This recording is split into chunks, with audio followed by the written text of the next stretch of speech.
Hello students, तो आज हम बात करेंगे एक्सरसाइज 4.2 का क्वेश्चन नंबर 5। तो आइए सबसे पहले क्वेश्चन पढ़ते क्या दिया गया।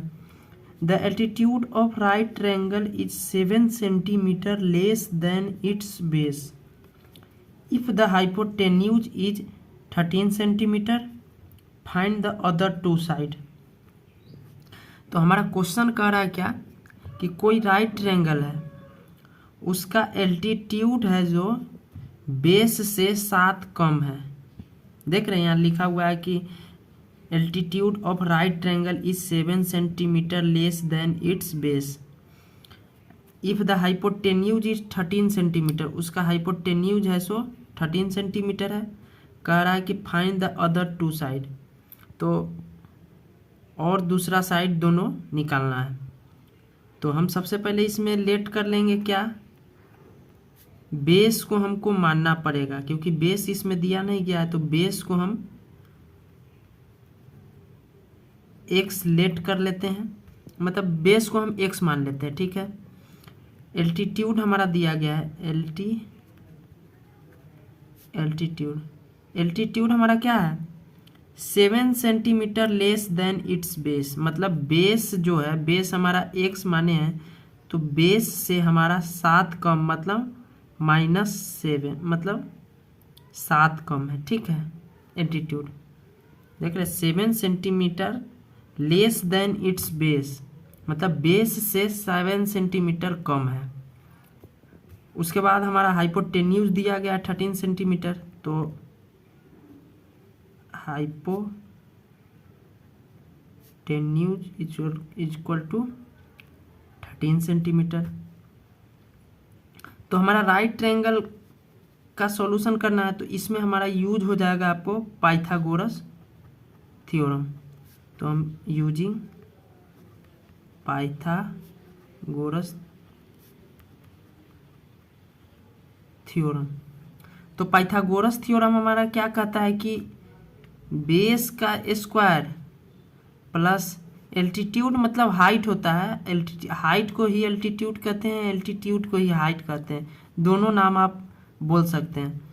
बेस का स्क्वायर प्लस एल्टीट्यूड का स्क्वायर इक्वल टू हाइपोटेन्यूज का स्क्वायर, ये हमारा इस फॉर्म में होता है। तो हमारा बेस के जगह पे क्या दिया गया है, बेस के जगह पे हमारा x दिया गया है, तो x का स्क्वायर।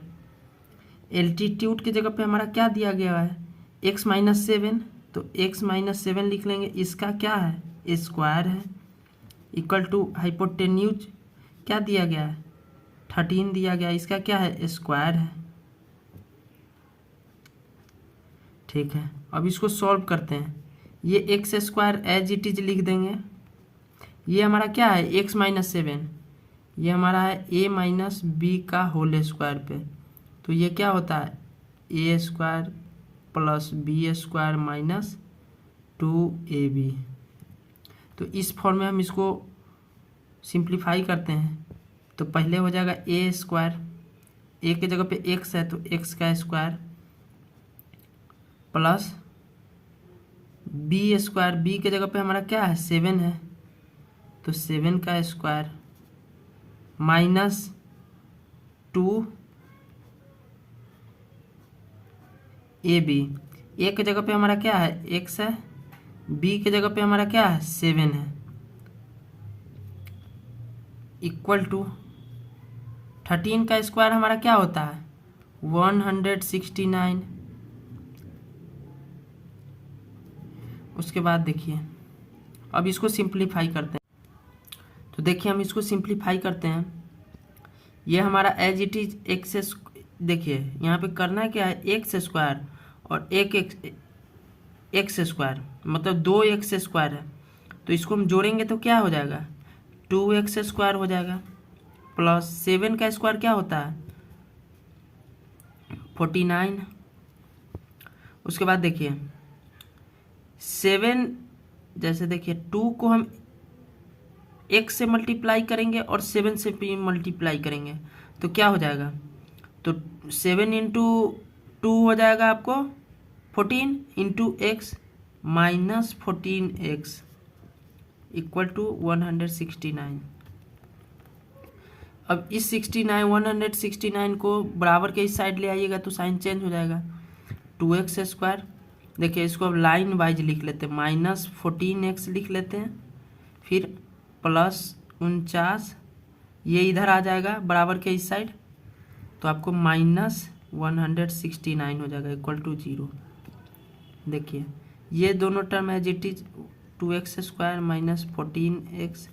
अब देखिए माइनस का 169 में से 49 घटाएंगे तो क्या हो जाएगा 120 हो जाएगा। साइन बड़े के साथ, बड़ा के साथ जो साइन है वही साइन रहेगा, क्योंकि बड़े में से छोटा घटा, तो -120 = 0।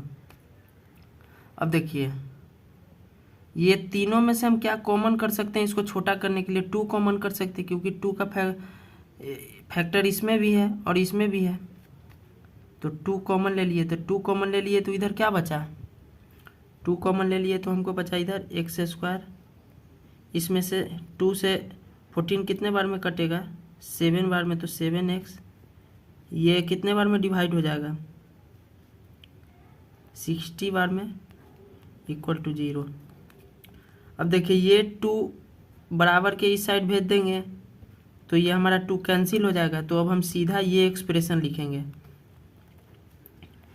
x² -7x -60 = 0। अब हमको करना क्या है, कब इसका हमको सिंप्लीफाई करना है। सिंप्लीफाई कैसे होता है कि हमको मिडिल टर्म ब्रेक करना है। मिडिल टर्म ब्रेक कैसे होगा, देखिए x² के साथ जो कोफिशिएंट रहता है, तो x² के साथ कोफिशिएंट में क्या है, 1 है। इस 1 को हम इस कांस्टेंट टर्म से गुना करेंगे, तो कांस्टेंट टर्म से गुना करेंगे तो क्या हो जाएगा 60। अब 60 को हमको क्या करना है, फैक्टर कर लेते हैं। तो 2 से हम इसको डिवाइड करेंगे पहले, तो 30 बार में, फिर 2 से करेंगे तो 15 बार में, फिर 5 से करेंगे, तो 5 से करेंगे तो 3 बार में। अब हमको क्या करना है कि मिडिल टर्म में हमारा 7 है, -7, तो हमको क्या करना है, इसमें से क्या जोड़ घटाव करने पे हमारा -7 आना चाहिए। तो यहाँ पे देखिए इसी फैक्टर 4 में से हमको एक तरह से सेटिंग बैठाना होगा कि -7 आ जाए जोड़ घटाव करने पे। तो क्या करते हैं, 3 × 2 6, 6 × 2 12 कर लेते हैं, और ये बचा 5। क्या करते हैं, 12 को माइनस साइन दे देते हैं और 5 को प्लस साइन।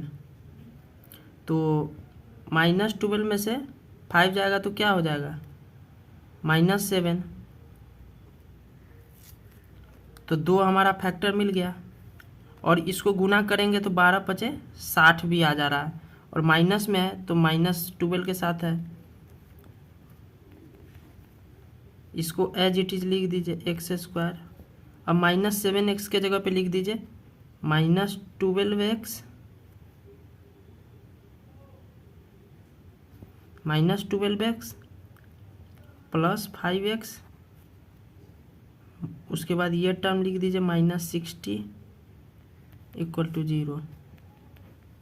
अब क्या करते हैं, ये दोनों टर्म में से कॉमन लेंगे, ये दोनों टर्म में से कॉमन लेंगे, तो ये दोनों टर्म में से कॉमन क्या आएगा, ये दोनों टर्म में से हमारा x इधर भी है और x इधर भी है, तो x कॉमन ले लेते हैं। तो x माइनस इधर 1x कॉमन हो गया तो बचा 1x, और इधर 1x कॉमन हो गया तो बचा क्या, 12 बच गया। अब यहाँ पे देखिए इस दोनों में से हम कॉमन क्या ले सकते हैं, देखिए 5 के टेबल में 60 आता है, तो 5 से 60 डिवाइड हो जाएगा, तो हम 5 कॉमन ले लेते हैं। 5 हम कॉमन लिए तो बचा यहाँ पे x, माइनस साइन है तो माइनस। 5 से 60 कितने बार में डिवाइड हो जाएगा, 12 बार में, तो 12 = 0। अब क्या करते हैं, ये दोनों टर्म में से एक कॉमन ले लेते हैं, x - 12 और x प्लस 5 इक्वल टू 0। अब एक बार x माइनस 12 इक्वल टू 0, एक बार x प्लस 5 इक्वल टू 0। तो x इक्वल टू 12 इधर जाएगा तो प्लस में हो जाएगा 12, x इक्वल टू 5 इधर जाएगा तो -5 हो जाएगा, +5 है बराबर के उस साइड जाएगा तो -5 हो जाएगा। तो हम कंसीडर करेंगे इस टर्म को, पॉजिटिव वाले टर्म को, 12 को। तो हमारा बेस क्या हो जाएगा, बेस को हम x माने थे तो x का मान हमारे पास 12 आ गया है। तो so base equal to x equal to 12 centimetre, base equal to x equal to 12 centimetre. Altitude हमारा क्या था, x माइनस 7, तो ये क्या हो जाएगा 12 minus 7 equal to 5 centimetre, 12 centimetre. तो हमारा बेस और हाइट निकल गया, बेस हो गया हमारा 12 सेंटीमीटर और एल्टीट्यूड हो गया हमारा 5 सेंटीमीटर। हाइपोटेन्यूज तो 13 सेंटीमीटर दिया गया है। ठीक है, तो अगर लेक्चर समझ में आया होगा तो वीडियो को लाइक कर दीजिएगा, चैनल को सब्सक्राइब कर लीजिएगा और बेल आइकन भी दबा दीजिएगा। इसी तरह का वीडियो का नोटिफिकेशन आपके पास आएगा। और क्वेश्चन के रिगार्डिंग कोई दिक्कत होगा तो आप कमेंट कर सकते हैं, हम आपका रिप्लाई देंगे। तो आज के लिए बस इतना ही, थैंक यू। इसी तरह सपोर्ट बनाए रखिए।